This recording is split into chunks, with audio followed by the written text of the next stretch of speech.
The knife was already at my throat when I felt the baby kick. My best friend, the man I trusted with my life, smiled as he told me the price he'd gotten for selling me. $400,000. That's what I was worth to him. Pregnant. Helpless. Merchandise. I'm standing in a warehouse on the Baltimore docks at 2 a.m., and I can't stop shaking. Not from fear, though God knows I should be terrified, but from rage so pure it's burning through my veins like acid. The man holding that blade to my neck? Cassian. My best friend since college. The person who threw me my baby shower 3 weeks ago. And now he's negotiating my price with men whose eyes look at my swollen belly like it's just another complication to handle. What Cassian doesn't know, what none of these dead men walking understand, is that my husband isn't just some mid-level operator. Draven Falcone doesn't negotiate. He doesn't bargain. He doesn't leave witnesses.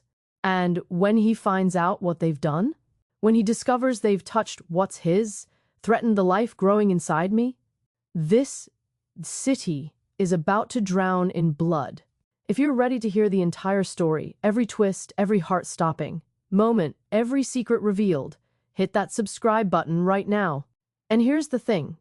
Drop a comment below telling me where you're watching from, because tomorrow, I'm bringing you another story that's just as wild, just as unbelievable as this one. Trust me, you do not want to miss what happens next.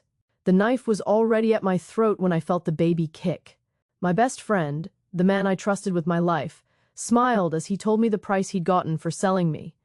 $400,000. That's what I was worth to him. Pregnant, helpless, merchandise.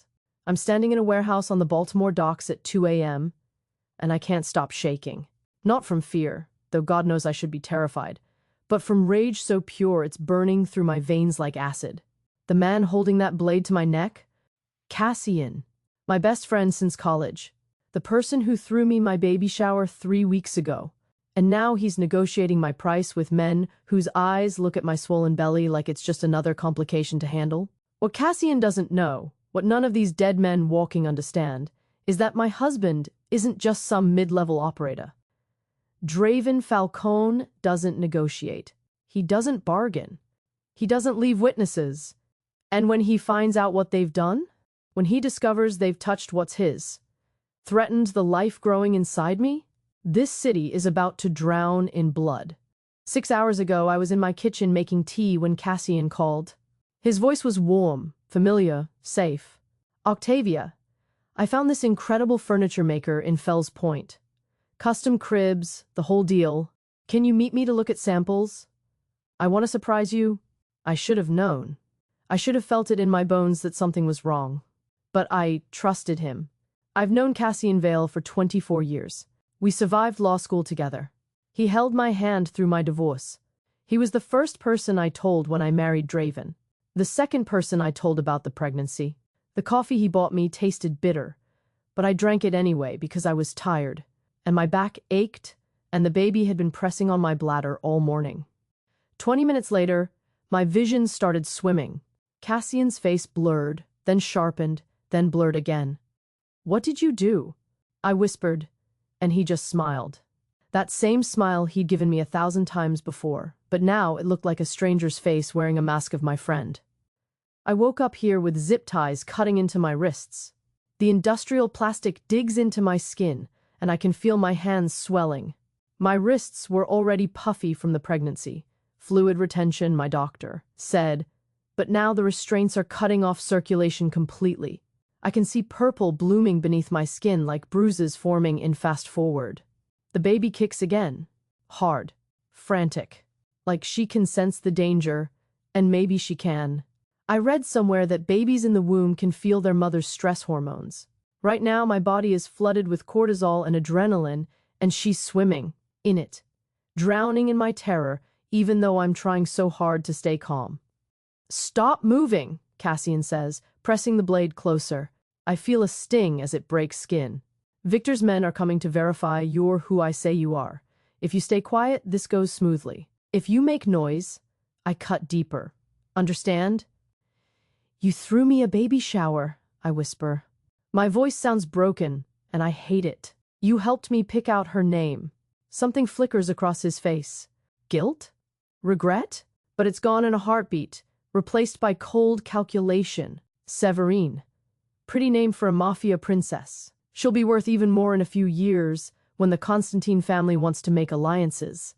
You should be thanking me. I'm setting her up for life. The words hit me like a physical blow. He's not just selling me. He's planning ahead for my daughter, my unborn baby girl who hasn't even taken her first breath. And this man who I called friend has already calculated her market value. The warehouse door scrapes open and 3 men walk in. I recognize the lead, Victor Constantine himself. I've seen his photograph in Draven's files. Philadelphia operation, old world connections, rivals with enough power to challenge the Falcone family, but not enough to win. Until now. Until they had me. Victor approaches slowly, examining me like I'm livestock at auction. His eyes linger on my belly, 4 months along, just starting to show clearly through my clothes. This is Falcone's wife? He asks, Cassian. You're certain? Positive. Married 13 months ago. Pregnancy confirmed at 6 weeks. Due date is May 15, 2026. Blood type AB negative, rare donor match. No living family except Falcone. Maximum leverage. He's reciting facts about my life like he's reading from a case file, and I realize that's exactly what he's doing. How long has he been collecting this information? How many of our coffee dates and dinners and late-night conversations were just data mining sessions? Victor kneels in front of me, and I force myself to meet his eyes. Your husband has been a problem for my organization, he says conversationally, like we're discussing the weather. He's territorial, aggressive, unwilling to compromise on port access. But a man with a pregnant wife? A man who knows we have his future heir? He smiles, and it's the most terrifying expression I've ever seen. That's a man who negotiates. You don't know Draven, I say quietly. He doesn't negotiate. Victor laughs. Everyone negotiates when they have something to lose. The baby kicks again, and I gasp. The movement is visible through my shirt now, a clear ripple across my belly. Victor sees it and reaches out, placing his palm against my stomach. The violation makes me want to scream, but I freeze, terrified that any movement will give him an excuse to hurt us. Strong, Victor observes. Good bloodlines, Falcone genes mixed with yours. She'll be beautiful, valuable. Maybe we keep her after all, raise her in Philadelphia. She'd never know her father. The casual cruelty, the matter-of-fact discussion of stealing my child, breaks something inside me. Draven will kill you, I whisper. All of you. He'll burn Philadelphia to the ground. Let him try, Victor says, standing. He turns to Cassian. 400,000. Wire transfer, split payments. The first half now. The second, when we've confirmed Falcone received our terms. They're talking about money. About splitting up payment for my life like it's a business transaction. I think about the home Draven and I are building. The nursery we painted last week. Soft yellow walls because we wanted to be. Surprised by the gender, even though we both secretly hoped for a girl. The rocking chair his mother sent from Sicily. The books I've been collecting, planning to read to her every night. Then I see them. Shadows moving outside the grimy warehouse windows. Fast, coordinated, professional. Draven's men. He found me. Relief floods through me so intensely I almost sob, but I force myself to stay silent. To keep Victor and Cassian focused on their negotiation, unaware that in the next 60 seconds, their world is about to end. The baby kicks one more time, and I send a silent message to her. Hold on. Your father is coming, and he's bringing hell with him. Do you think Draven will get there in time? Tell me in the comments what you think happens when he comes through that door. And if you want to see part 2, let me know below. The warehouse door doesn't open. It explodes inward, blown off its hinges by a breaching charge that turns metal into shrapnel. The concussive wave hits me even from 30 feet away, and instinctively, I curl forward, trying to protect my belly from the blast.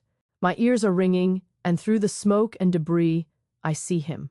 Draven Falcone doesn't announce himself, doesn't make threats or demands. He simply enters like death itself, and men start dying. The first Constantine guard doesn't even have time to raise his weapon. Draven puts 2 rounds center mass before the man's finger reaches the trigger. The second guard manages to aim, but Draven moves like water, flowing around the line of fire and closing the distance. The gunshot that follows is muffled against the guard's chest as Draven fires point blank, already turning toward his next target. I've never seen my husband like this. At home, he's careful with me, gentle. His hands shake when he touches my belly, like he's afraid his violence might contaminate our baby through proximity. But here now, he's everything the streets say he is. The hunter, his name promises. Victor tries to run. Stupid. You don't run from apex predators. It only makes them chase. Draven shoots him in the leg, a precisely placed round that shatters his kneecap and drops him screaming to the concrete. He'll save Victor for last. I know this with absolute certainty. The man who ordered this, who touched my belly, who talked about stealing my daughter, he'll die slow. Cassian still has the knife at my throat. His hand is shaking now, the blade trembling against my skin. Stay back! He shouts at Draven. I'll kill her. I swear to God I'll cut her throat. Draven stops. For the first time since entering, he goes completely still. His eyes find mine across the warehouse, and I see something that terrifies me more than the knife. I see him calculating, measuring angles, trajectories, risk percentages, trying to decide if he can take the shot before Cassian can cut. Let her go, Draven says quietly. His voice is calm, almost gentle, and that's how I know he's at his most dangerous. Let her go, and I'll make it quick. Quick? Cassian laughs, high and panicked. You'll kill me either way. Why would I give up my only leverage?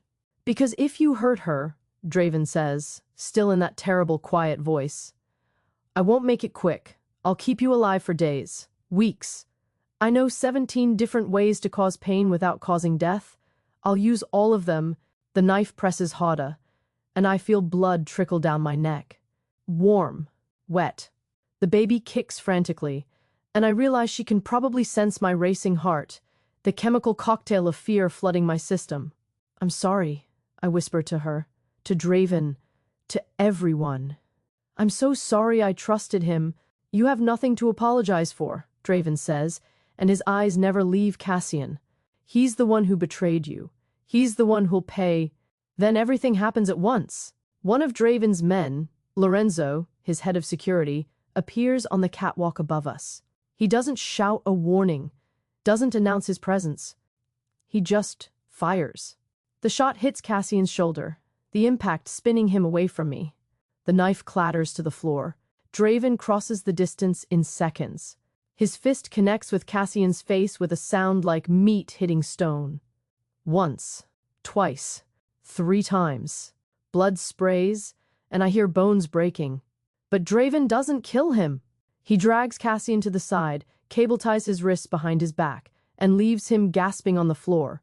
Then he's kneeling in front of me, and his hands are shaking again. Octavia. He breathes. And there's so much emotion in my name that I start crying. Did he hurt you? The baby? The zip ties.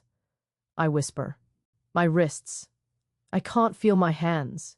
He pulls a knife from his belt, not like Cassian's cheap blade, but something professional, wickedly sharp, and cuts through the plastic in one smooth motion. Blood rushes back into my hands with pins and needles agony, and I gasp. Draven is already examining my wrists, the deep red lines where the restraints cut in, the swelling, the purple bruising. Hospital, he says tersely into his radio. Now, get Dr. Emmerich on standby. Tell her possible nerve damage. Definitely soft tissue trauma. Patient is 18 weeks pregnant. 18 weeks. He knows exactly how far along I am, down to the week. I don't know why this detail breaks me, but suddenly I'm sobbing against his chest while he holds me carefully, like I'm made of glass. I've got you, he murmurs into my hair. I've got you both. You're safe. But I'm not looking at Draven. I'm looking past him at the warehouse floor, at the 6 bodies of Constantine's men scattered like broken dolls, at Victor, still alive, clutching his shattered knee and whimpering, at Cassian, conscious, watching us with something that might be regret or might just be fear. I want to go home, I whisper. Soon, Draven promises. But first, let me get you to a vehicle. You shouldn't see this next part. But I don't move when he tries to lift me. What next part? His jaw tightens. What happens to men who threaten my family? I should want to leave. Should want to preserve some innocence, some distance from this violence. But looking at Cassian, the man who sold me, who planned futures for my unborn daughter as a bargaining chip, I find I don't want distance. I want to watch. I'm staying, I say. Draven studies my face, and whatever he sees there makes him nod slowly. He helps me to my feet, steadies me when my legs shake, and guides me to sit on a crate 20 feet away. Then he walks back to Cassian. Please, Cassian gasps through broken teeth. Octavia, we were friends. Tell him we were friends. And this is my choice. The first real choice I've had since waking up in this nightmare. I can plead for mercy. Play the role of the soft-hearted wife who begs her dangerous husband to show compassion. Or I can tell the truth. I meet Cassian's eyes and feel nothing. No friendship, no history, no connection. Just cold, empty air where my trust used to live. We were never friends, I say clearly. You were always the enemy. I just didn't know it. Something dies in Cassian's expression. Hope, maybe. Or the last pretense of humanity. Draven doesn't gloat or grandstand. He just pulls out his phone. Bring the van, he says. We're taking this one to the facility. The facility. I know what that is. Where traitors and rivals go to disappear slowly. Cassian knows too. His face goes gray. Everyone who knew about this dies tonight, Draven says, looking at me. Every single person who was aware of the plan, who helped, who stayed silent. I'm burning this conspiracy to the ground. Do you understand? I nod. The baby kicks, strong and insistent. Alive. Safe. Because of the violence my husband is promising. How many? I ask. Draven's expression darkens. We're about to find out. The penthouse feels different when we return at 4 a.m. Every shadow looks suspicious. Every creak of the building settling sounds like footsteps. Draven has stationed 4 guards in the hallway, 2 more in the lobby, and 1 on the roof. Our home has become a fortress, and I'm the treasure everyone's trying to steal. I'm sitting on our leather couch, wrapped in one of Draven's shirts, watching him pace while talking into his phone. My wrists are bandaged. Doctor. Emmerich came to the house, examined me, confirmed the baby's heartbeat is strong and steady. No permanent nerve damage, she said, but the bruising will last weeks. Every time I look at the purple-black marks circling my wrists like bracelets, I see Cassian's face. Soline's pulling everything, Draven says, ending his call. He sits beside me, careful not to jostle me, and takes my hand gently. Security footage, phone records, financial transactions, encrypted messages. If anyone in my organization knew about tonight, we'll find them. How long will it take? My voice sounds hollow. She's already found 3 names. His jaw tightens. Marco, my second in command. He received $50,000 2 weeks ago, the same day Cassian first contacted the Constantine family about you. Yara Salim, Cassian's girlfriend. She rented the warehouse under a shell company. And someone else, someone you know. My stomach drops. Who? Justine Coro. The name hits me like a physical blow. Justine, my former law partner. My mentor when I was a junior associate. The woman who taught me how to negotiate, how to read a jury, how to survive in a male-dominated profession. She sent me a card when I married Draven. Follow your heart, it said. Another card when I told her about the pregnancy. You're going to be an amazing mother. No, I whisper. Not Justine. There's been a mistake. Draven pulls out his tablet and shows me the evidence. Bank transfers, encrypted emails discussing my schedule, my doctor's appointments, my routines, messages to Cassian with subject lines like target location confirmed and she'll be at the cafe on Thursday. I read one email aloud, my voice breaking. Octavia trusts everyone. She still thinks she's living in a world where people are fundamentally good. It makes her an easy mark. Use the friendship. She'll never suspect you. The words blur as tears fill my eyes. Justine wrote that. The woman who held me when I cried after my divorce, who celebrated when I passed the bar, who I thought understood me better than almost anyone. There are more, Draven says quietly. Selene found 12 people total who either knew about the plan or took money to look the other way. 12 people in my organization who decided you were expendable. 12. The number feels impossible. I stand up, needing to move, and that's when I see it. On the side table near the window, Cassian's gift from the baby shower, still wrapped in silver paper with a blue ribbon. I remember laughing when he handed it to me. "You're not supposed to bring gifts to your own party," I'd said. "That's not how this works." He just grinned and told me to open it later. I pick it up now. It's heavy. The card attached reads, "For Severine, may she always know who her real family is. Uncle Cassian. Uncle Cassian." He signed it Uncle Cassian, like he'd actually be part of her life. Like he'd hold her, watch her grow, be someone she could trust. And all along, he was planning to sell us both. I tear open the paper. Inside is a silver picture frame, expensive and ornate. The photo slot is empty, waiting for a baby picture that will never come. Not from him. Not ever. The frame slips from my hands and shatters on the hardwood floor. Glass everywhere, glittering like tears. And suddenly I'm on my knees, sobbing so hard I can't breathe. The baby kicks frantically, responding to my distress. And that makes me cry harder because even she can't escape this. The violence, the betrayal, the corruption, it's already touching her and she hasn't even been born. Draven is beside me instantly, pulling me up, holding me against his chest. "Don't kneel," he says, urgently. "The glass. You could hurt yourself. You could hurt—" He can't finish the sentence, can't say the baby. Like speaking her existence aloud might make her more vulnerable. Everyone I trusted, I gasp between sobs. Everyone I thought cared about me. They were all lying. How am I supposed to trust anyone ever again? "You trust me," he says simply. "You trust Lorenzo. You trust Dr. Emmerich. Start there. Build from there." But I trusted Cassian. I trusted Justine. I was wrong about them. What if I'm wrong about everyone? Draven pulls back enough to look at me, his hands framing my face. "Then you'll learn. You'll adapt. You'll become harder to fool. But you don't give up on trust entirely, because that's what they want. They want to break you, make you afraid, make you weak. Don't give them that victory." I want to believe him. But all I can think about is Justine's email. She still thinks she's living in a world where people are fundamentally good. Maybe the first am, but I don't think I can afford to be that person anymore. What happens now? I ask. Draven's expression goes cold. "Now I give you a choice. I can send you away, put you in a safe house upstate with round-the-clock security. You'll be protected, isolated, kept out of everything that's about to happen. Or you can stay.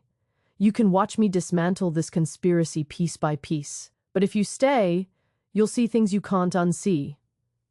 Things that will change you." I think about the warehouse, about watching Draven kill 6 men without hesitation, about how I felt when he did it.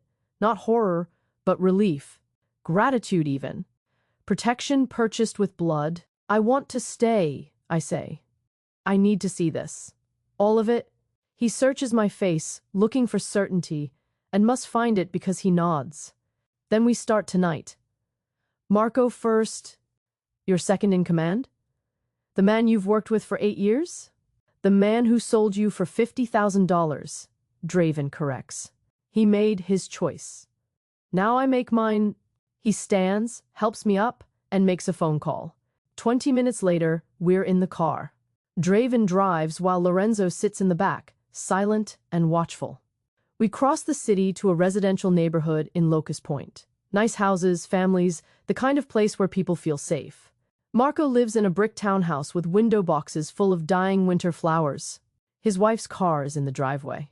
I can see warm light through the windows, hear faint music playing.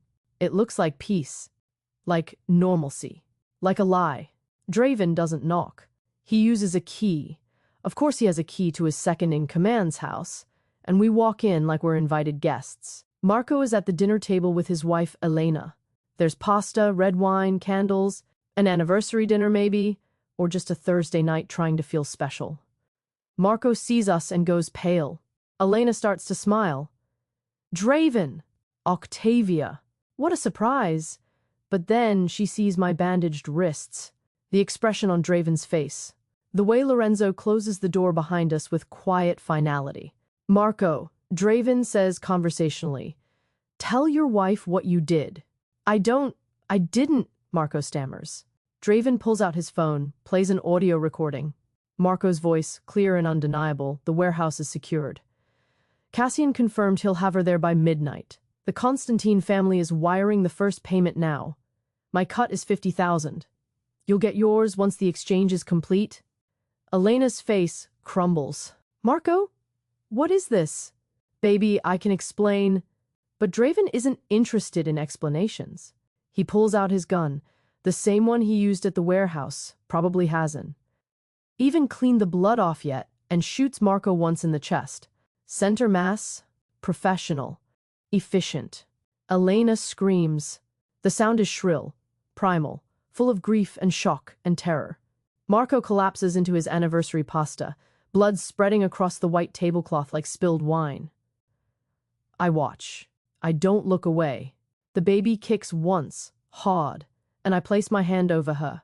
This is what justice looks like, I whisper to her, to myself. This is how we survive. Draven turns to Elena. Your husband sold my wife to our enemies. He put a price on my unborn child's head. This is what happens to traitors. Do you understand? Elena can't speak, just nods frantically, crying. Good, Draven says. You have 24 hours to leave Baltimore. If you're still here tomorrow night, you die too. Not because you did anything wrong, but because I can't trust that you won't seek revenge. Do you understand? Another nod. We leave her there with her dead husband and her ruined dinner. In the car, I realize I'm not shaking. I'm not crying. I'm just numb. Cold. Different. 11 more names, Draven says quietly. Do you want to go home? I think about the penthouse with its shadows and guards, about Cassian's shattered picture frame, about Justine's email calling me naive. No, I say. Who's next? Tell me in the comments. Is Octavia changing too fast, or is this what survival looks like? And should she confront Justine herself? Drop your thoughts below and tell me if you want Chapter 4. 3 days pass. 3 days of Draven systematically erasing names from the list. I don't watch all of them die. Some happen while I'm sleeping, while I'm at doctor's appointments, while I'm trying to eat. Something other than crackers and ginger tea, because the baby needs nutrition, even if my stomach is a knot of anxiety. But I ask for details. Every single one. Who they were, what they did, how they died. Draven tells me without judgment, without trying to protect me from the information. He understands what I need. To know that each person who threatened my daughter has been removed from the world. The nightmares are getting worse. I wake up at 2 a.m., 3 a.m., 4 a.m., gasping for breath, feeling phantom knife blades at my throat. Sometimes Draven is already awake beside me, watching the door like he's expecting invasion. Sometimes he's out handling business, and Lorenzo sits in the hallway, visible through our cracked bedroom door, standing guard. On the 4th morning, I wake up and say, I want to see Cassian. Draven is getting dressed, buttoning a charcoal shirt. His hands still. Why? Because I need to hear him say it. I need to hear him admit that everything was fake, that he was never my friend, that I was just a job to him. You already know all of that, Octavia. The evidence is irrefutable. I know it here, I say, tapping my head. But I don't know it here. I press my hand over my heart. I need to hear the words. I need closure, or I'll never stop wondering if there was something real, somewhere in all those years. Draven studies me for a long moment, then nods. Get dressed. We leave in 30 minutes. The facility is exactly what I imagined, and worse. It's a nondescript building in an industrial area near the port. Could be a warehouse, could be offices, could be anything. Nothing about the exterior suggests the horrors inside. That's the point, I realize. Invisibility, deniability. Lorenzo and 2 other guards escort us through security doors, down concrete hallways, past rooms with reinforced doors. I hear sounds from some of them, crying, pleading, silence that might be worse than noise. My hand stays on my belly the entire time, like I can shield the baby from this place through proximity alone. Cassian is in the last room on the left. Draven opens the door, and the smell hits me first. Blood, sweat, fear, infection. Then I see him. He's strapped to a metal chair, and he doesn't look like Cassian anymore. His face is swollen, purple and yellow bruising, covering every visible inch of skin. One eye is completely shut. 3 fingers on his left hand are bent at wrong angles. Broken. There are burns on his arms, and his breathing is shallow and wet, suggesting broken ribs. I should feel something. Horror. Pity. Regret. But I just feel cold. "Hello, Cassian," I say quietly. His working eye focuses on me with difficulty. When he tries to speak, blood bubbles at his lips. "Octavia." My name sounds like gargling. "Please. Tell him to stop." "Stop what? The torture? The punishment for trying to sell me?" I step closer. "Tell me the truth first. All of it. When did they recruit you?" Cassian's laugh is bitter, painful. "Law school. 2nd year. You remember that semester I studied abroad in Prague? I didn't go to Prague. I went to Philadelphia, met Victor's father.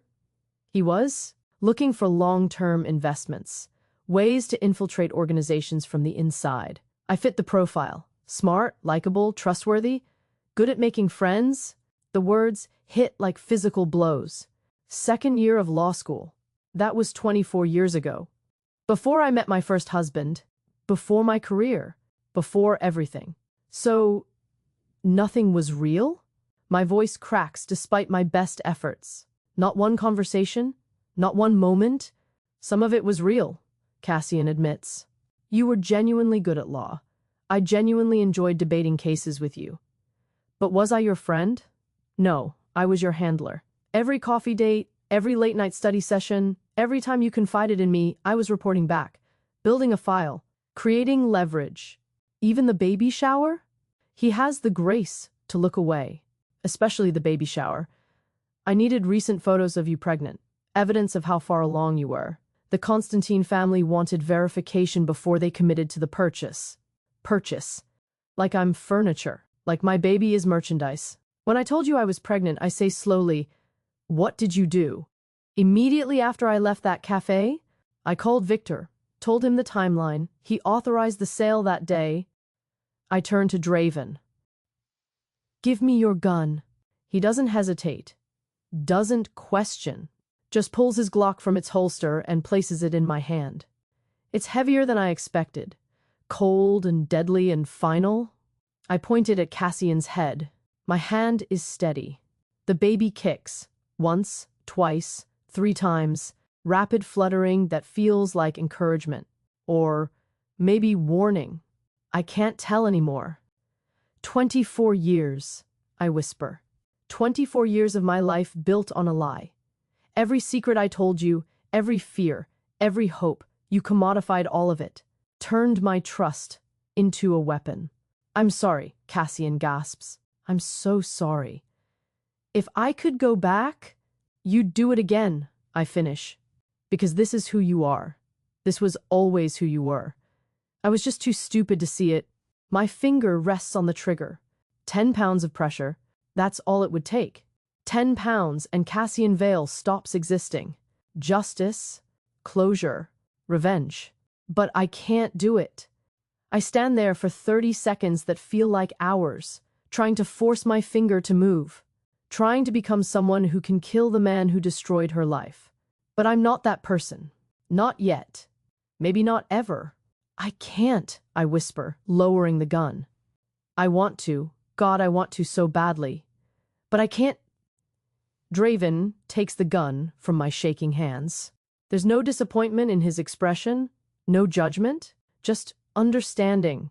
"You don't have to," he says gently. "That's not who you are. It's who I am." He raises the gun and shoots Cassian once in the head. Clean. Quick. Final. Cassian's body slumps in the chair, and just like that, 24 years of fake friendship end.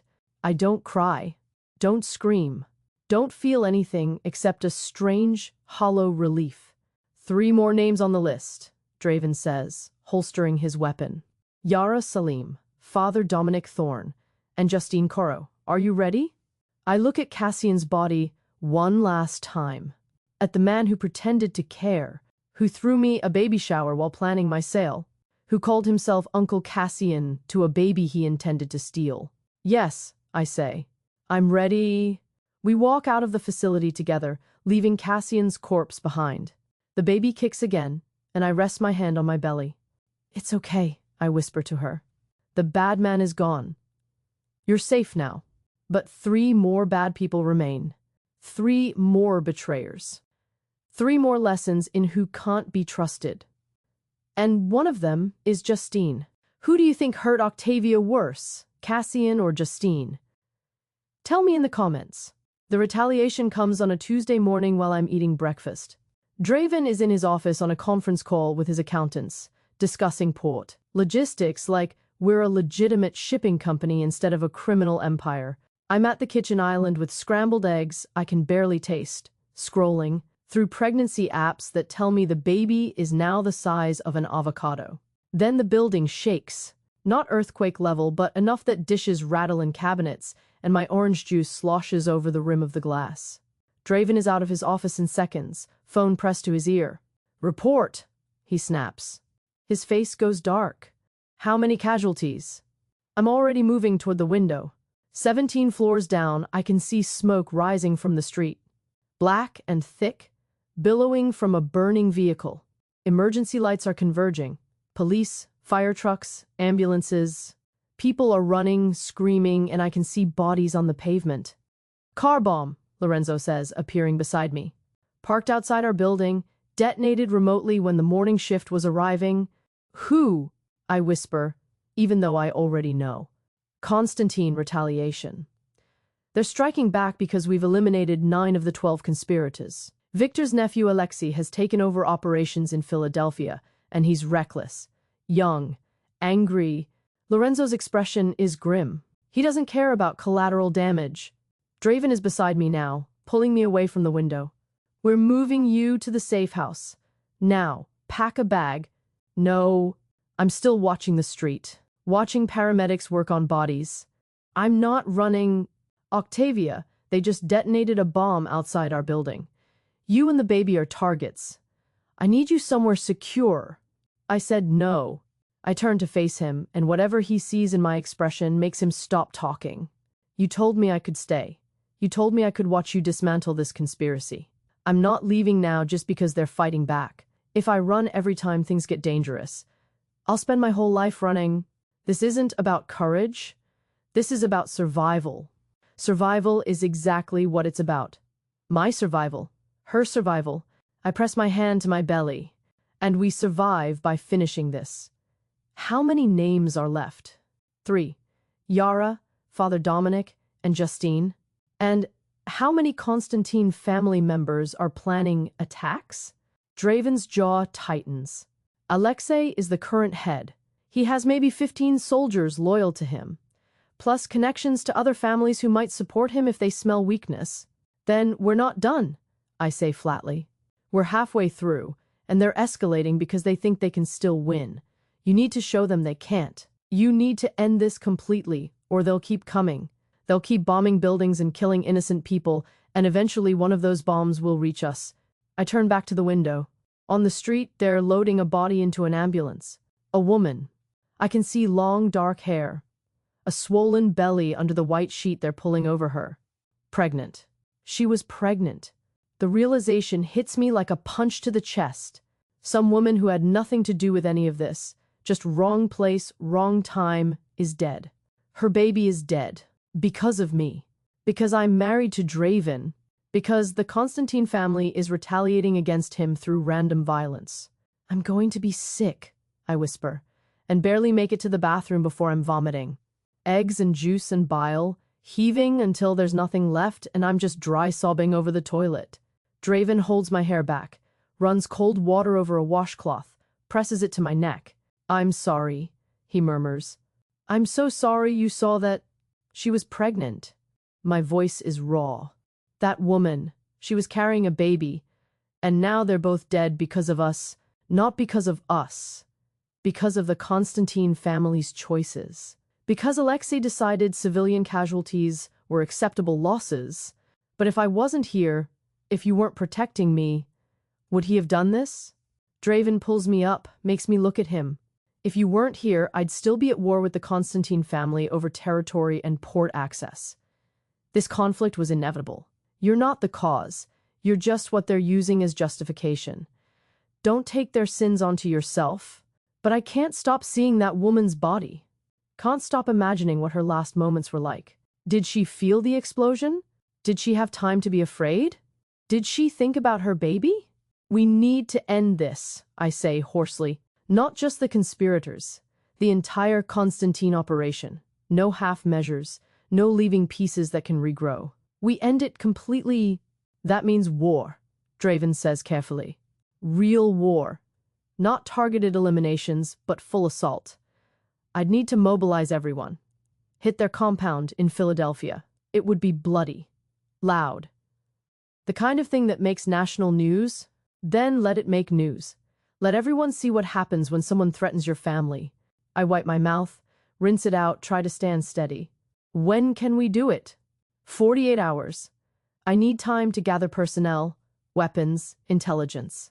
Plan the assault properly so my people don't walk into a massacre. Then we have 48 hours to finish the list first. Yara, Father Dominic, Justine, I want them gone before we go to Philadelphia. I want no loose ends. No one who can come after us while we're focused on the Constantine family. Draven studies me for a long moment. You've changed, he says quietly. In just 4 days, you've become someone different. I've become someone who survives, I correct. Someone who protects her child. Isn't that what mothers do? He kisses my forehead. Yes. That's exactly what mothers do. 6 hours later, we're in a car heading toward Fells Point. Yara Salim lives in a converted factory loft, the kind of place young professionals think is edgy and artistic. Lorenzo has already confirmed she's home. Alone. Unaware that we're coming. She helped plan the warehouse logistics, Draven explains as we park. Rented it under a shell company, arranged the security, coordinated timing. She knew what Cassian was doing and actively participated. Was she recruited like him, or did she do it for money? Money. Cassian's girlfriend, but not his partner in the deeper sense. She got paid $25,000 for her role. $25,000. That's what my life was worth to her. Less than Cassian's cut, less than Marco's. Just a side job, some extra cash for helping to sell a pregnant woman. We take the industrial elevator to the 3rd floor. The loft door isn't even locked. These renovated buildings rely on lobby security that Draven's men have already disabled. We walk right in. Yara is painting. An enormous canvas dominates one wall. Abstract swirls of red and black that look like violence pretending to be art. She's wearing paint-stained jeans and a tank top, headphones in, completely absorbed in her work. Lorenzo clears his throat loudly. She spins, sees us, and her face goes through a fascinating progression. Confusion, recognition, terror. Draven, she breathes, pulling out her earbuds. I can explain. Explain what? I interrupt, stepping forward. Explain how you rented the warehouse where your boyfriend tried to sell me? Explain how you took $25,000 to help facilitate my murder? It wasn't supposed to be murder. Cassian said it was just leverage. That Victor would negotiate with you, trade you back, nobody would get hurt. Nobody would get hurt? My voice rises. I was 4 months pregnant, tied up in a freezing warehouse, with a knife to my throat. My baby was kicking frantically because she could sense my terror. And you thought nobody would get hurt? Yara backs away, hands up. I'm sorry. I'm so sorry. I didn't think about it like that. I needed the money. My gallery closed. I have student loans. A pregnant woman died this morning, I say coldly. A car bomb outside our building. Collateral damage from the war your boyfriend started. She died because the Constantine family is retaliating for their losses. So when you took that, $25,000, you didn't just help sell me. You helped start a chain reaction that killed an innocent woman and her unborn baby. Tell me again how nobody would get hurt. Yara's face crumbles. She sinks to her knees, crying. Please, please, I didn't know. I'll give the money back. I'll do anything. But Draven has already drawn his weapon. You made your choice when you cashed that check. Now live with the consequences. Or rather, don't. The shot is loud in the loft's open space. Yara falls forward onto her drop cloth, blood mixing with spilled paint. Red on red. She twitches once, then goes still. I watch until I'm certain she's dead. Until I'm certain she can never help anyone hurt my daughter again. 2 more, I say. Father Dominic and Justine. Tomorrow, Draven says. You need to rest. The stress isn't good for the baby. He's right. I can feel exhaustion settling into my bones, and the baby has been unusually quiet since this morning. Probably sensing my emotional state through hormones and heart rate. We return to the penthouse under heavy guard. I take a long shower, trying to wash away the day. When I come out, Draven has pulled up security footage from Philadelphia. The Constantine compound, guard rotations, access points. We leave in 40 hours, he says. The assault happens at 2 a.m. on Friday. I need you to stay in an armored vehicle. Lorenzo will be with you at all times. If anything goes wrong, he'll drive you straight to the private airfield and get you out of the state. Do you understand? I understand. I sit beside him, studying the compound layout. How many men are you bringing? 22, the best I have. All of them understand the stakes. Will it be enough? His expression is hard. It has to be. Because if we fail, if Alexei survives, he'll never stop coming for us. This is the kind of thing that ends with total victory or total annihilation. There's no middle ground. I place my hand on my belly, feel the baby shift. She's moving now, lazy rolls that tell me she's okay. Still growing. Still safe. Then we win, I say simply. Because she deserves to be born into a world where she's safe. Where her parents aren't constantly looking over their shoulders. Where the people who threatened her are gone. Draven pulls me close. For just a moment we sit in silence, pretending we're a normal couple preparing for a normal baby. Pretending the next 40 to 8 hours won't determine whether we live or die. But we're not normal, and our baby will be born into blood and violence and power. The only question is whether she'll be born into victory or chaos. The baby kicks once, hard, like she's voting for victory. I choose to believe her. What do you think will happen in Philadelphia? Will they survive the assault? Drop your predictions below. The drive to Philadelphia takes 2 hours. We leave Baltimore at midnight, 5 vehicles in convoy formation, each carrying armed men who've been with Draven for years. Soldiers. That's what they call themselves, and tonight I understand why. I'm in the middle vehicle with Draven and Lorenzo. The armored SUV has bulletproof glass thick enough that sounds from outside are muffled, giving everything a strange underwater quality. I'm wearing a bulletproof vest that's been modified for pregnancy. Reinforced. Panels protecting my belly. Adjustable straps that don't compress. It's heavy and awkward. And the baby keeps kicking the front plate like she's trying to fight her way out. She's got her father's fighting spirit, I murmur, watching the highway lights streak past. Draven glances at me, and in the darkness, I can see worry etched in every line of his face. It's not too late, he says quietly. I can have Marcus take you to the airfield. You can be in North Carolina before we even begin. No, I've said it a dozen times already. I need to see this through. I need to know it's over. You won't be able to see much from the vehicle. The glass is ballistic rated but not perfectly clear. Everything will be distorted. I'll see enough, and God help me, I will. Because I need to witness the moment the Constantine family stops being a threat. I need to see Victor's son, Alexei, pay for the car bomb. For the pregnant woman who died. For the conspiracy that tried to turn me into merchandise. We cross into Pennsylvania at 1:17 a.m. The Constantine compound is in northeast Philadelphia, near the docks, a 3-story brick building that used to be a fish processing plant. Now it processes different kinds of product. Drugs, weapons, stolen goods, and occasionally, people. Draven's intelligence team has been monitoring it for days. 15 guards on night duty. Alexei sleeps on the third floor with reinforced security. The ground floor has holding cells where they keep people who owe debts or need convincing. The second floor is operations, money counting, drug cutting, planning rooms. Tonight, all of it burns. We park 3 blocks away in an industrial lot. Through the tinted glass, I can see Draven's men exiting their vehicles, checking weapons, pulling on tactical gear. They move with choreographed precision, each person knowing their role. Some will breach the front. Others take the side entrance. A third team secures the perimeter, making sure nobody escapes. "Stay here," Draven says, checking his vest one final time. Engine stays running. If you hear sustained gunfire for more than 5 minutes, or if Lorenzo tells you to move, you drive. You don't wait for me. You don't come looking. You just go. Promise me. I want to argue.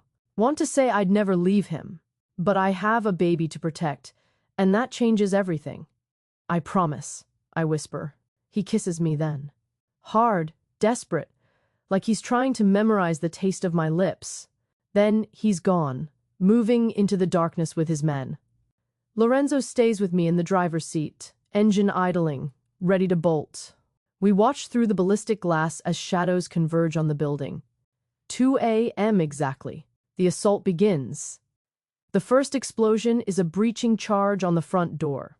Even muffled by the armored glass, it's loud enough to make me flinch. Then gunfire. Rapid staccato bursts that sound like firecrackers through the thick barrier. Muzzle flashes light up windows on the ground floor. Strobe light glimpses of violence. I press my face closer to the glass. The view is distorted, wavery, like looking through water. But I can see shapes moving. Men falling. Draven is a dark blur near the entrance, moving with lethal efficiency. I watch him drop 2 guards in quick succession, barely breaking stride. The baby kicks, frantically. I place my hand over the vest's front plate. "Don't listen," I whisper to her. "Close your ears. This isn't for you." But she keeps kicking. Sharp, urgent movements that almost hurt. Like she knows something terrible is happening and she's trying to get my attention. More gunfire. The second floor lights up with muzzle flashes. Someone inside is returning fire, and I see one of Draven's men fall.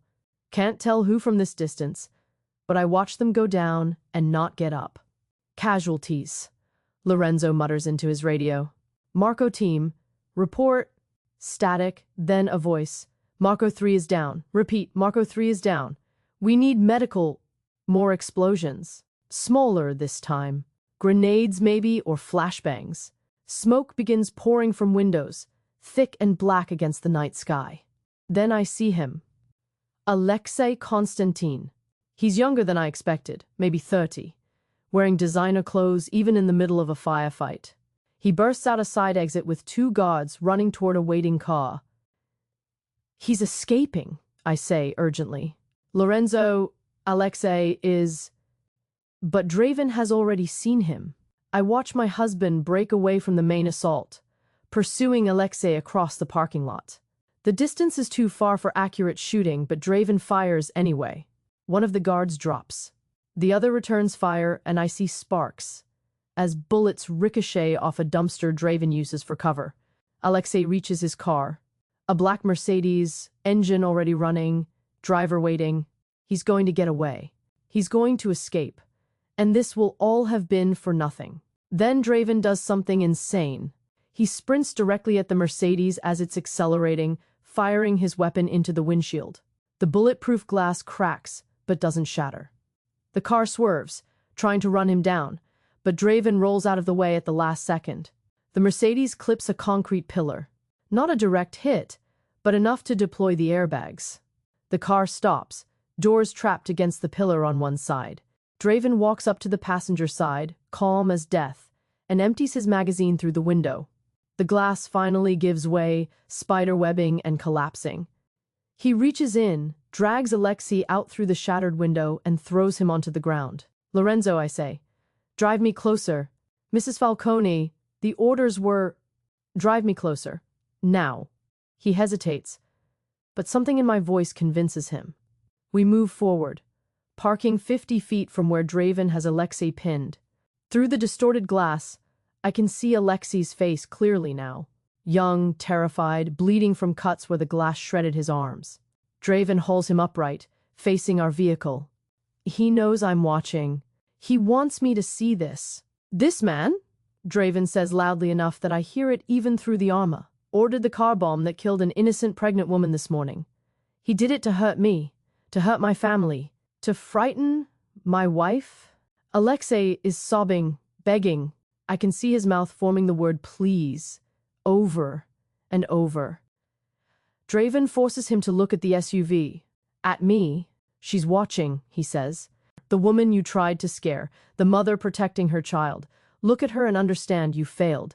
You didn't make her weak. You made her strong. You made her ruthless. And now she's going to watch you die. I should look away. Should give Alexei some dignity in his last moments. But I don't. I stare directly at him through the bulletproof glass, and I want him to see me. Want him to know that I chose this, that I stayed to witness his end. Draven shoots him once in the head. Alexei crumples like a puppet with cut strings. Behind them, the compound is fully engulfed in flames now. Black smoke pours into the December sky, turning the stars invisible. I can hear sirens in the distance. Police, fire trucks, responding to what must sound like a war zone. Draven's men are filtering out of the building, moving quickly toward the vehicles. I count them. 19. We brought 22. 3 didn't make it out. The convoy reforms, engines revving.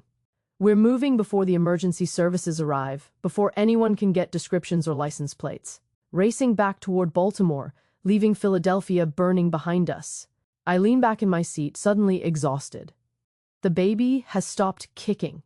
She's quiet now, maybe sleeping, unaware that the men who threatened her existence are dead. How many? I ask. How many Constantine men died tonight? Lorenzo checks his phone, reading messages.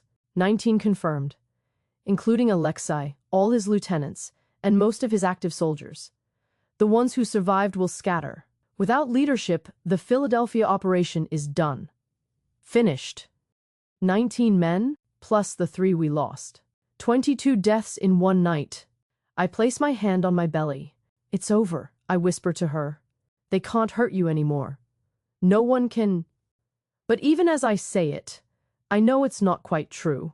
There are still 3 names on the list. Yara is dead, but Father Dominic and Justine remain. The conspirators who helped Cassian plan my sale. And Justine is the one I need to see, the one I need to confront. Because she wasn't just an accomplice. She was my friend, my mentor, someone I loved. Draven slides his hand over mine, both of us touching the place where our daughter grows. 3 more names, he says quietly. Then it's truly over. I nod. 3 more betrayers. 3 more lessons in who I was foolish enough to trust. And then maybe, finally, we can build a life without looking over our shoulders. The baby kicks once, gentle this time, a reminder that she's still here, still growing, still waiting to be born into whatever world we create for her. I choose to believe it will be a safe one. We return to Baltimore as the sun rises over the harbor. The city looks beautiful in the dawn light. Golden and clean and innocent, like violence doesn't exist here. Like we didn't just leave 19 bodies burning in Philadelphia 3 hours ago. I haven't slept. The adrenaline is still coursing through my veins, making my hands shake and my heart race. The baby has been unusually active since we left the compound, rolling and kicking like she's restless too. Maybe she absorbed my stress hormones. Maybe she knows, on some cellular level, that her world just changed. Draven carries me from the car to the penthouse. I'm not injured, just exhausted, but he insists. Lorenzo and 6 other guards sweep the apartment before letting us enter, checking for bombs, for intruders, for any sign that our enemies might have struck while we were gone. But the penthouse is empty. Safe, untouched, sleep, Draven says, lowering me onto our bed. You need rest. The baby needs rest. What about the list? Father Dominic and Justine can wait 6 hours. They're not going anywhere. Selena has surveillance on both of them. He pulls off my boots, the bulletproof vest, helps me into soft pajamas. Sleep first, justice after. I want to argue, but my body is shutting down. The baby's movements are slowing too, both of us crashing from the night's intensity. I'm asleep before Draven even leaves the room.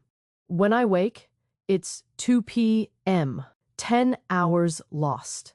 I panic for a moment, thinking I've missed something crucial, but then I feel the baby kick and I relax. She's fine. We're fine. Everything is fine. Draven is in the kitchen making lunch. Actual cooking, pasta, sauce, garlic bread. The domesticity is jarring after last night's violence. Father Dominic is at St. Adalbert's doing confession duty, he says without turning around. We can take him any time. But Justine, he pauses. Justine is at her law office. She has a meeting at 4 p.m. Then she's scheduled to go to evening mass at the cathedral. I thought you might want to choose the location. Choose the location. Choose where I confront my former mentor. Choose where she dies. The cathedral, I say quietly. If she's been praying there, attending mass while selling information, that almost got me killed. Then that's where it should happen. In the place she pretended to be righteous. Draven nods. We'll handle Father Dominic first. He's in the facility now. Lorenzo picked him up an hour ago. He's already captured? Celine tracked him leaving the church. He saw our men and tried to run. Didn't get far. Draven plates the pasta. Brings it to me. Eat first. Then we'll go talk to a corrupt priest about what happens when you provide sanctuary to kidnappers. The food tastes like nothing. I force myself to eat anyway because the baby needs nutrition, but every bite feels mechanical. I'm thinking about Father Dominic Thorne, 62 years old, served at St. Adalbert's for 30 years, heard my confession once after I married Draven. I'd told him I was struggling with my husband's work, with the violence, with reconciling my old life with my new one. He'd told me to pray, to trust in God's plan, to remember that love could redeem even the darkest soul. And all along he was being paid to report my location, my schedule, my vulnerabilities. We arrive at the facility at 3 p.m. Father Dominic is in the same room where Cassian died. The blood has been cleaned, but I can still see the stain on the concrete floor. Brown and permanent. A reminder. Father Dominic is in better condition than Cassian was. They haven't tortured him yet, just restrained him, kept him waiting, let anticipation do the work. He's still wearing his priest's collar, the white strips stark against his black shirt. It looks obscene in this place. Sacrilegious. Octavia, he says when he sees me. His voice is surprisingly steady. Child, you don't have to do this. Whatever Draven has told you, whatever you think I did, you provided sanctuary, I interrupt. When Cassian was planning my abduction, you let him use the church basement for meetings with Victor's men. Selene found the security footage. You disabled the cameras yourself, but you forgot about the city traffic. Cam across the street that caught them all entering and leaving. Father Dominic's face goes pale. I had no choice. The Constantine family threatened to expose certain indiscretions, things from my past. I would have lost everything. So you sold me instead. I stepped closer. I came to you for confession. I trusted you with my doubts, my fears, my marriage problems, and you took all of that information and fed it to the people trying to destroy my family. I never thought they'd actually hurt you. I thought it was just intelligence gathering, corporate espionage. Corporate espionage? My voice rises. I was 4 months pregnant. They tied me up in a warehouse and put a knife to my throat. They discussed whether to keep the baby or not, like she was optional, like my daughter's life was a minor detail in their business transaction. And you helped them do it.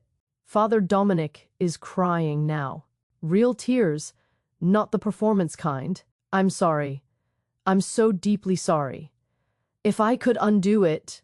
You can't, Draven says flatly. You made your choice. You chose self-preservation over the woman who trusted you. You chose to protect your reputation instead of protecting a pregnant parishioner. Now face the consequences. Please. Father Dominic's voice cracks. I'm a priest, a man of God. Surely even you wouldn't. Your collar doesn't make you innocent, I say. It makes you worse. You used people's faith as cover for betrayal. You stood in the pulpit and preached about righteousness while taking money to destroy lives. If God exists, Father, you'll have to answer to him. But today you answer to me. I look at Draven. Make it quick. He's not worth prolonging. Draven draws his weapon. Father Dominic begins praying rapidly in Latin, words tumbling over each other in desperation. The Lord's Prayer, I think, or maybe last rites for himself. The shot interrupts his prayer halfway through.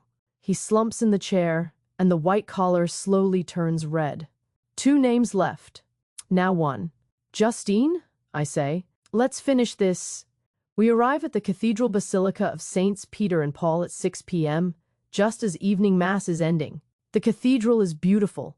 Soaring ceilings, stained glass, the kind of architecture meant to make you feel small and humbled before God. I used to love places like this, used to find peace in the sacred quiet. Now I just feel cold. Justine is in a pew near the front, head bowed, hands clasped. She's wearing an elegant navy suit, pearls at her throat, looking every inch the successful attorney. The woman who taught me how to negotiate, who celebrated my victories and consoled my losses, who I thought understood me better than anyone.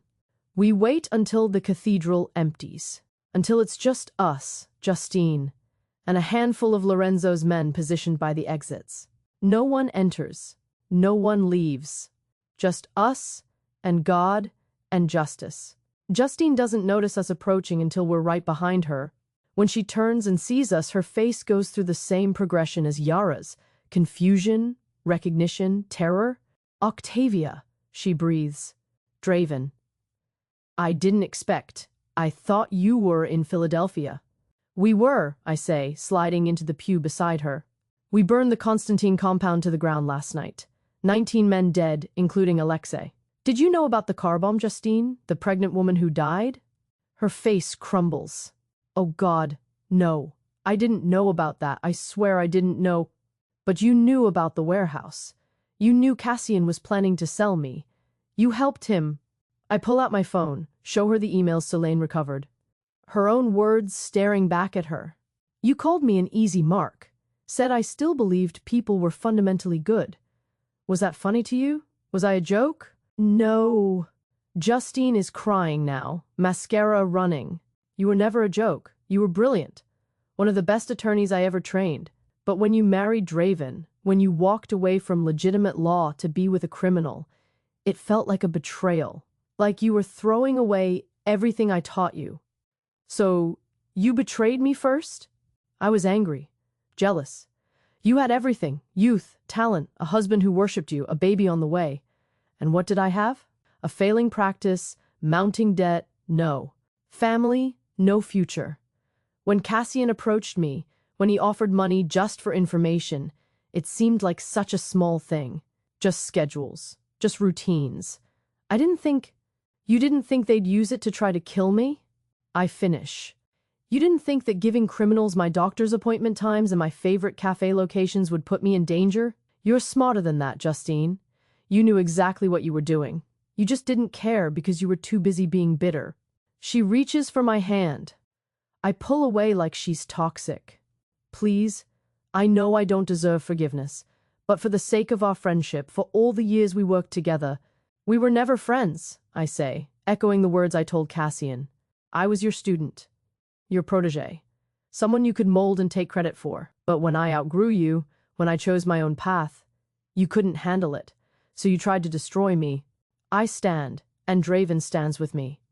Justine looks between us, understanding finally dawning.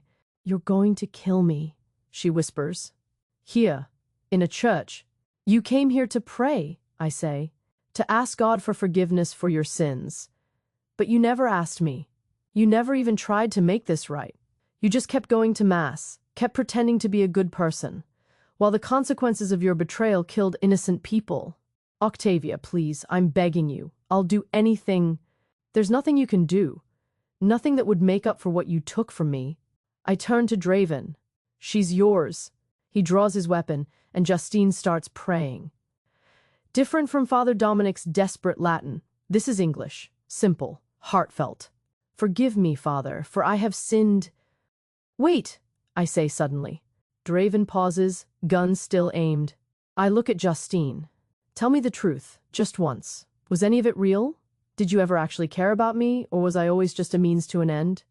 Justine meets my eyes, and for the first time tonight, I see genuine emotion. I cared, she says softly. In my own broken way, I cared.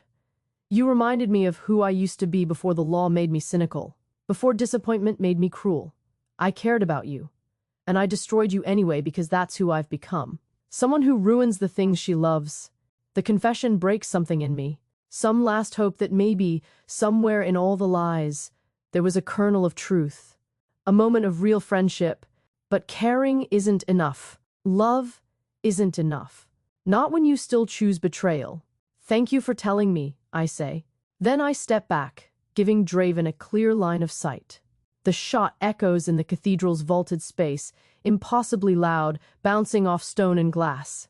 Justine falls forward onto the pew, blood pooling on the polished wood.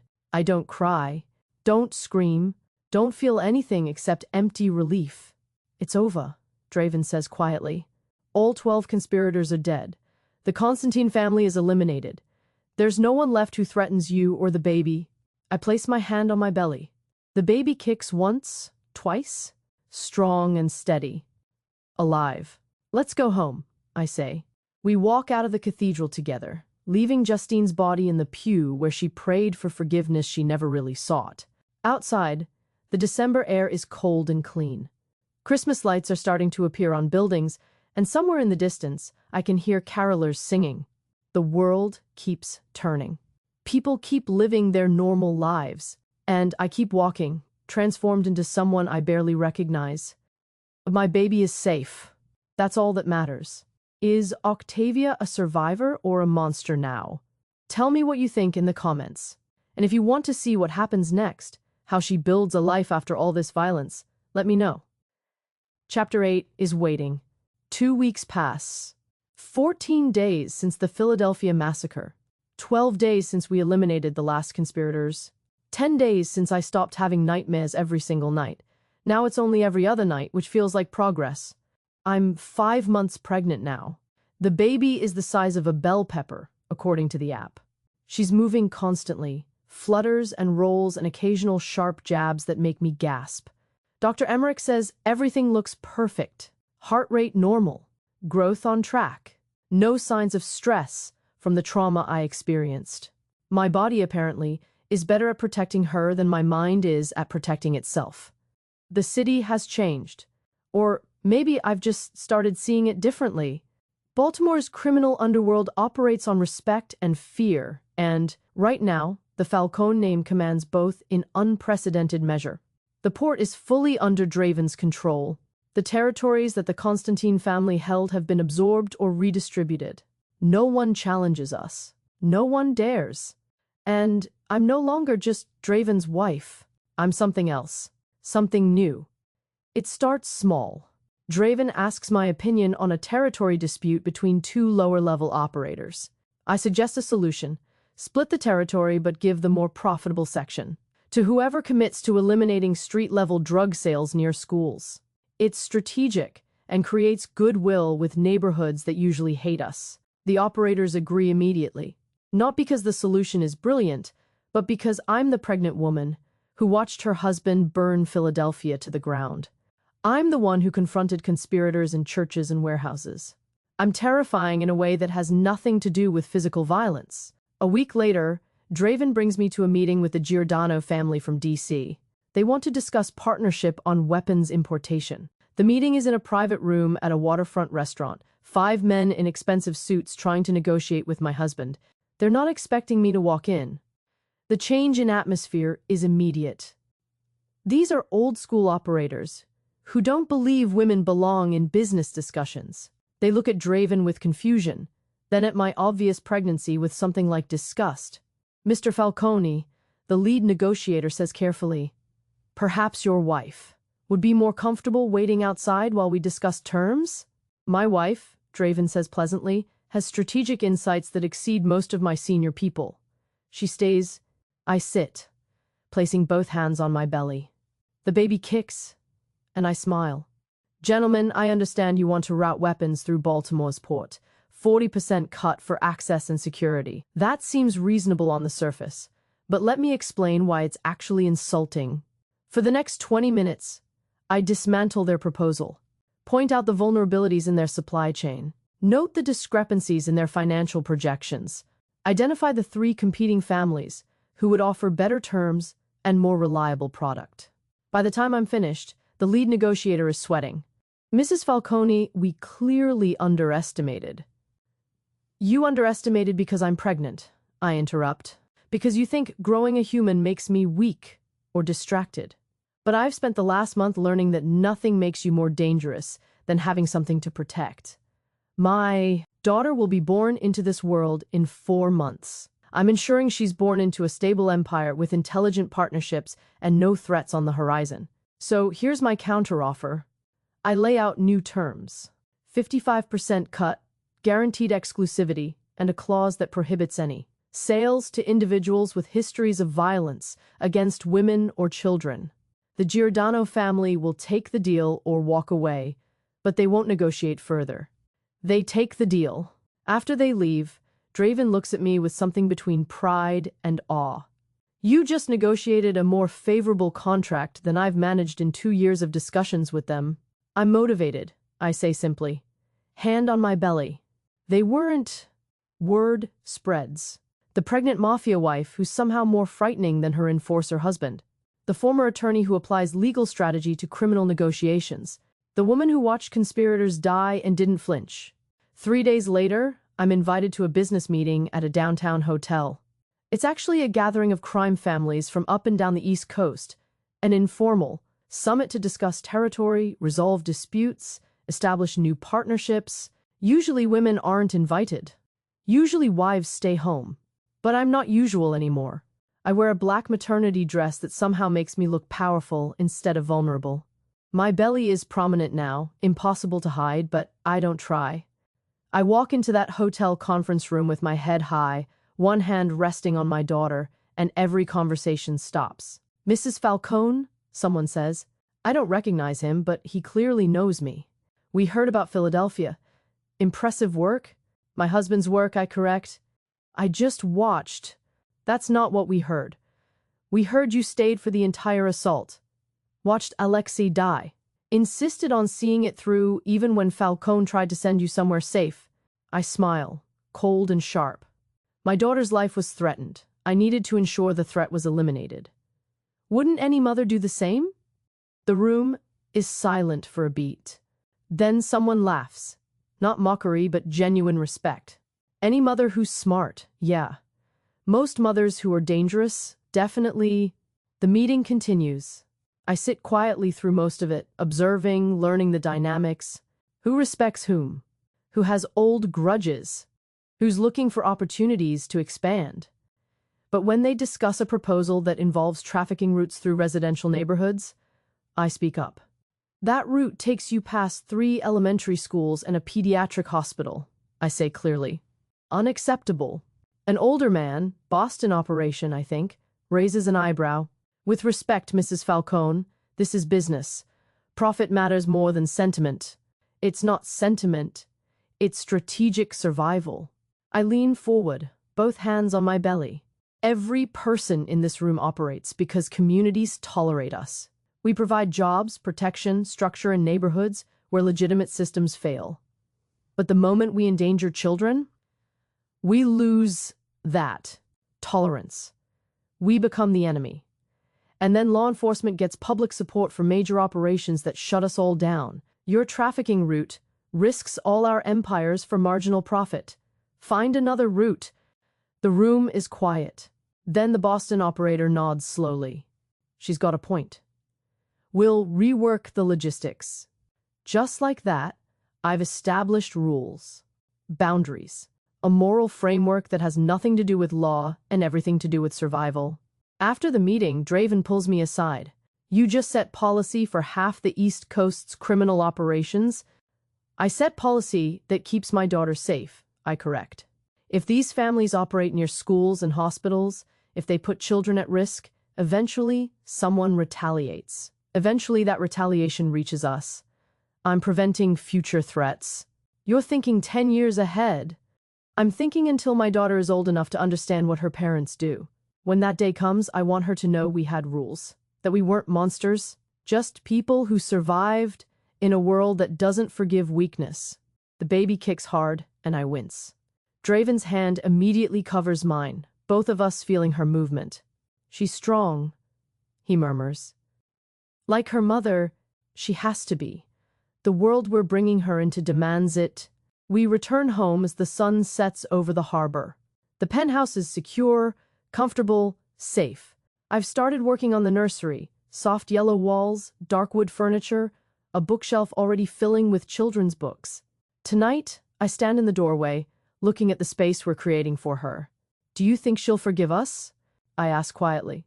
When she's old enough to understand what we did, the people we killed? Draven stands behind me, arms around my waist, hands on my belly.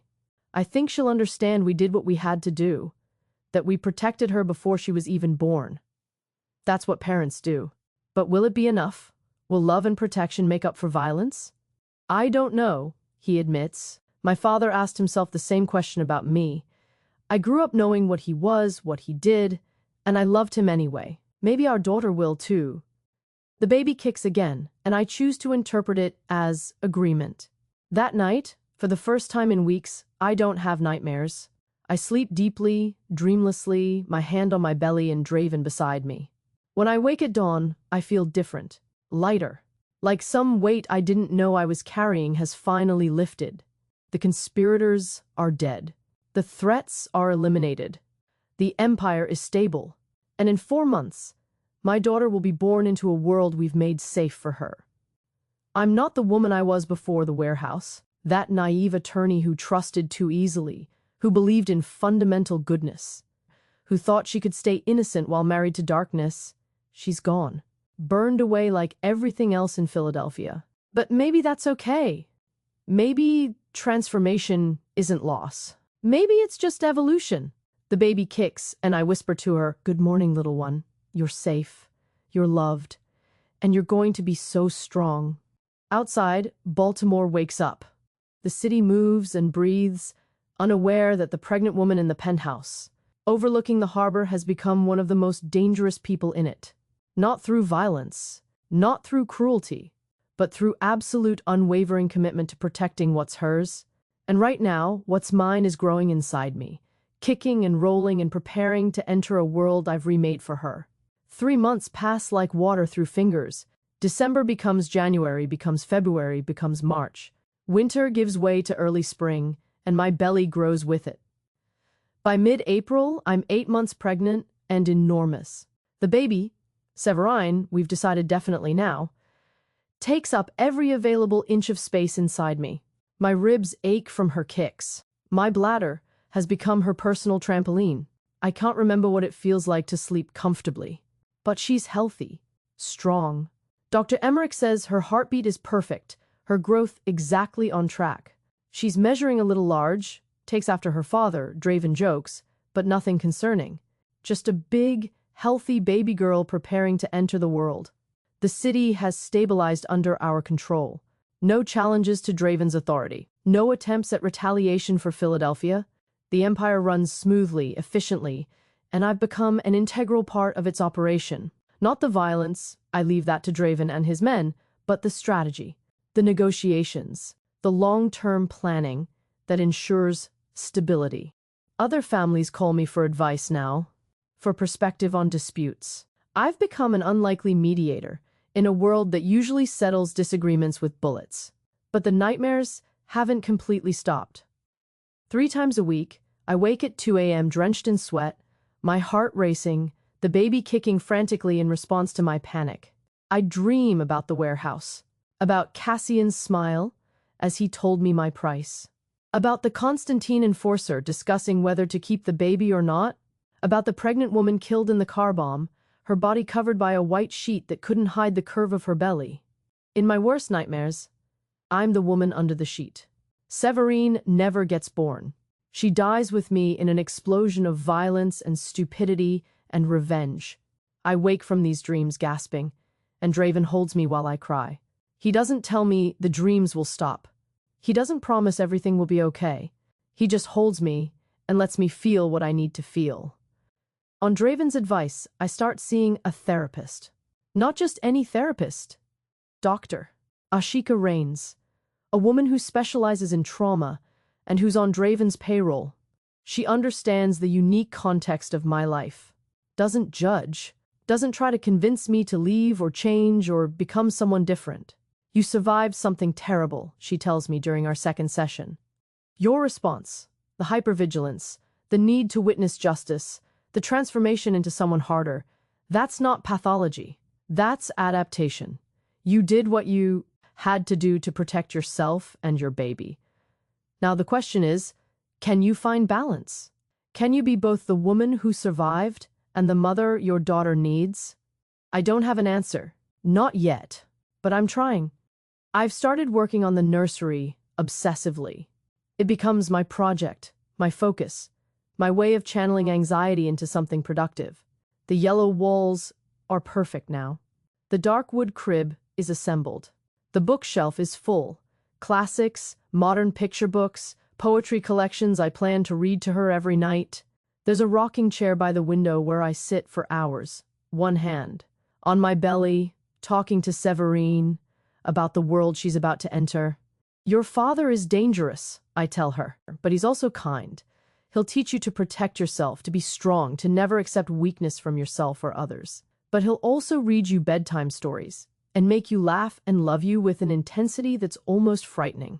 Your mother, that's me, I'm different now than I was before you. I used to think I could stay innocent, stay separate from the violence. But when someone threatened you, when they tried to turn you into merchandise, I discovered I'm capable of things I never imagined.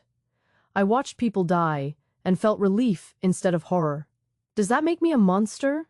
I don't know yet, but I know it makes me your mother, and I'll do anything, become anything, to keep you safe. The baby kicks in response, and I choose to believe she understands. On April 23rd, 3 weeks before my due date, I wake at 6 a.m. with a strange sensation. Not pain exactly, but pressure. Tightness across my belly that comes in waves. I lie there for 10 minutes, timing the intervals before I realize what's happening. Contractions. Draven? I say quietly. He's already awake. He sleeps light these days, always half alert for threats. I think it's time. He's out of bed instantly, moving with controlled urgency. How far apart? 7 minutes. Maybe 8. Dr. Emmerich said to call when they're 5 minutes apart or less. We're calling her now. He's already on the phone, relaying information in the calm, focused tone he uses during crises. Then he's helping me up, getting me dressed, moving me toward the door while Lorenzo and 4 other guards materialize to escort us to the hospital. The contractions intensify during the 20-minute drive. By the time we reach Johns Hopkins, they're 4 minutes apart and strong enough to make me gasp. Dr. Emmerich meets us at a private entrance. No public waiting rooms, no exposure, complete security. Let's check how dilated you are, she says, guiding me to a private suite. The room is more luxury hotel than hospital. Dark wood, soft lighting, comfortable furniture, nothing clinical or cold. The examination takes 2 minutes. Dr. Emmerich's expression is serious when she pulls back. You're at 7 centimeters. This is moving fast. First babies usually take longer, but Severine seems eager to meet you. 7 centimeters. I'm past the point of epidurals, past the point of changing my mind. This is happening now, ready or not. The next 4 hours are a blur of pain and pressure, and Draven's voice anchoring me through each contraction. He never leaves my side, never flinches when I squeeze his hand hard enough to leave marks. Just stays present, solid, unshakable. You're doing perfectly, he murmurs, during a particularly brutal contraction. She's almost here. Just a little longer, but it's not a little longer. It's another hour of pain that rewrites my understanding of physical limits. Another hour of Dr. Emmerich saying almost and doing great, and other encouraging lies that don't change the fact that my body is tearing itself apart to bring this baby into the world. Then, finally, Octavia, Next contraction. I need you to push. Can you do that? I don't think I can. I'm exhausted, wrung out, certain I have nothing left. But then the contraction hits, and some primal instinct takes over. I push with everything I have left.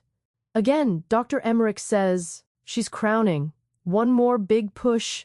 I push again, and suddenly there's release. Pressure that's been building for months disappears in an instant. And then, crying. High, angry, absolutely perfect crying. It's a girl, Dr. Emmerich says, but I already knew that. I've known since the moment I found out I was pregnant.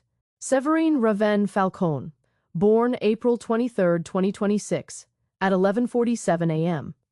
6 pounds, 8 ounces. Absolutely perfect. She places the baby on my chest, and everything else disappears. The trauma, the violence, the nightmares, the transformation. All of it fades into background noise as I look at my daughter's face for the first time.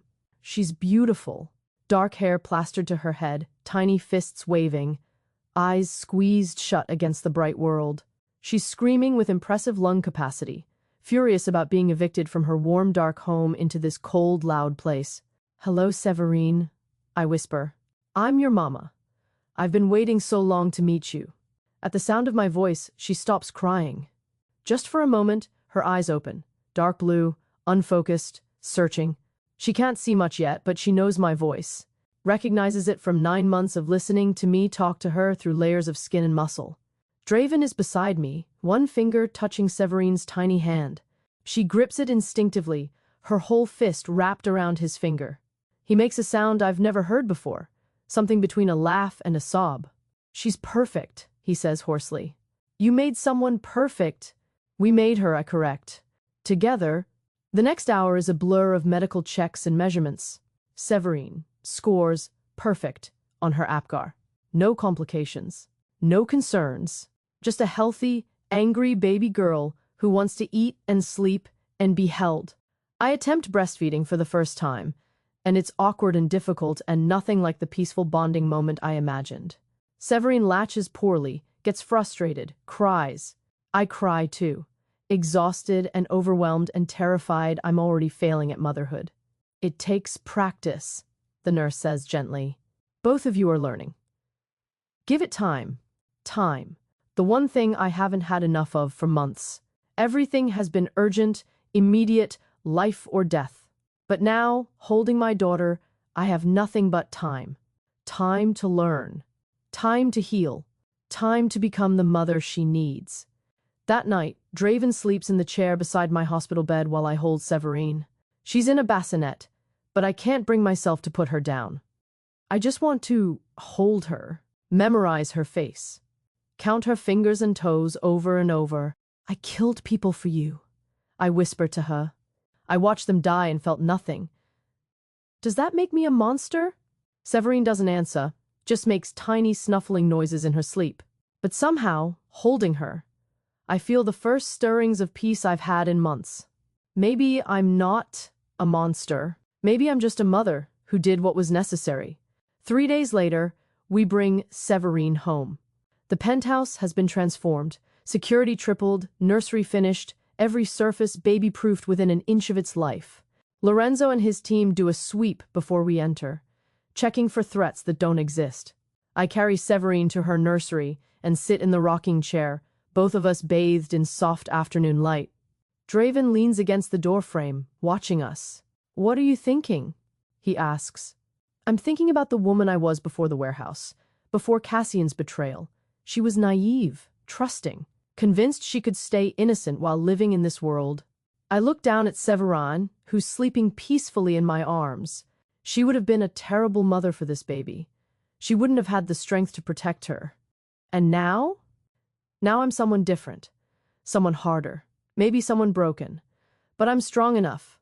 I'll teach Séverine to be careful, to trust wisely, to protect herself. I'll teach her that love doesn't mean weakness, and survival doesn't mean losing your humanity. And if anyone ever threatens her, my voice goes cold. I'll do exactly what you did. I'll eliminate the threat without hesitation. Draven crosses the room, kneels beside the rocking chair. He touches Severine's tiny hand, then mine. You're not broken, he says quietly.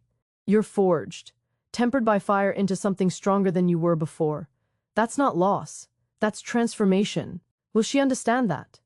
When she's old enough to know what we are, what we've done, I think she'll see parents who love her enough to become whatever they needed to become, who fought for her before she was even born, who built an empire just to keep her safe. He kisses my forehead. That's more than most children get. Maybe he's right. Maybe love and protection are enough. Maybe the violence and the nightmares and the transformation will all make sense when she's older, when she can understand that every harsh decision, every brutal choice was made for her. That night, I put Severine in her crib for the first time. She protests, crying until I pick her up again. We do this dance 3 times before I finally just bring her into our bed, tucking her between Draven and me where she falls asleep immediately. She's manipulating us already, Draven observes, but he's smiling. She learned from the best, I reply. I don't sleep much that first night home. I just watch Severine breathe, watch her tiny chest rise and fall, watch her make faces in her sleep, smiles and frowns and expressions that seem impossibly complex for someone so new, and I make promises to her, silent vows that she'll never hear, but I'll keep forever. I'll protect you from everything I can.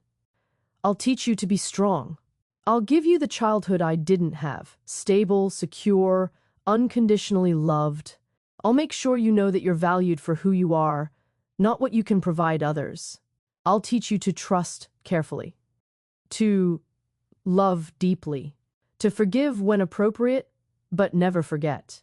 And if anyone ever threatens you, if anyone ever tries to turn you into merchandise, into leverage, into anything less than the precious miracle you are, I'll do what I did to Cassian, to the Constantine family, to every conspirator who thought you were acceptable collateral damage. I'll protect you, even if it means becoming something I never thought I'd be. Severine sighs in her sleep, and I rest my hand on her chest, feeling her heartbeat beneath my palm. Strong, steady, alive. The nightmares will probably continue. The trauma doesn't disappear just because the threats are eliminated. But holding my daughter, feeling her warmth and life, and absolute dependence, I think maybe I can live with the nightmares. Because she's worth it. Worth every sacrifice. Every transformation. Every harsh lesson learned in warehouses and facilities and burning compounds. She's worth everything. Welcome to the world, Severine, I whisper. It's complicated and violent and beautiful and strange. But you're safe here. With us. Always. The baby sleeps. My husband sleeps. And for the first time in months, I sleep too. No nightmares. Just peace. And in the morning, we begin building the life we fought so hard to protect. What did you think of Octavia's complete transformation from naive attorney to ruthless protector? Did she lose herself or find her true strength? Drop your thoughts in the comments below. Thank you for watching Severine's story from beginning to end.